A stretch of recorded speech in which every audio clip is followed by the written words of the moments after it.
Ndithi the reason uYesu ebangela bana ngaba athathi esile kungokubana ngaba yena Yesu usebenza ngezinto ezidelekileyo, ezi zinto zirejectwa ngabantu, ngezi zinto zifika zibe useful kuye. Kuba ithi iBhayibhile ubulumko belihlabathi basuka yaba bubudenge kuThixo, kuba uThixo uthatha into engenamandla asebenzisa into engenamandla ukuze namandla ingazoqhayisa. Makabonga uYesu. uYesu uthatha la mfana, uthatha la ntombi ezalwa kwela khaya lingajongelekanga ntweni, kwela khaya likhangeleka ngokunga soze liphumento. uYesu uthatha kanye lo mfana kanye le ntombi ethi family noba ihlangene imithingi but ingabizwa yona.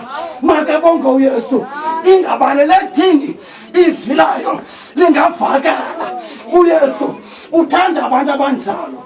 Wafika uYesu wadimanda iyesile, wadimanda iyesile idonke encinci. uYesu kuba uYesu uyakholwa kukusebenza ngezinto ezininzi. Hallelujah. Amen. That's why ethi iBhayibhile ekuzalweni kwakhe kwanyanzeleka ukuba zithi indawo zikhona kodwa ayawuzalela eBethlehem. Hayi naseBethlehem ayawuzalelwa esitalini samahashe. Zikhona into eziphucukileyo.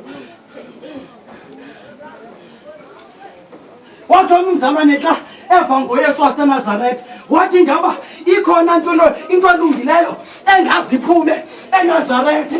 uYesu usebenza ngezinto ezijongeleke phansi napha emakhaya. Ikhona imizi, akhona amanxiwa athi xa ejongiwe abonwe esifu angeze kwaphuma nto. Makabonga uYesu. Ikhona imizi ethi xa ijongiwe ijongelwe phansi.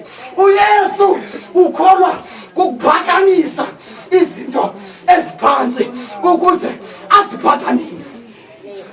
Hallelujah. Thixo mayesile,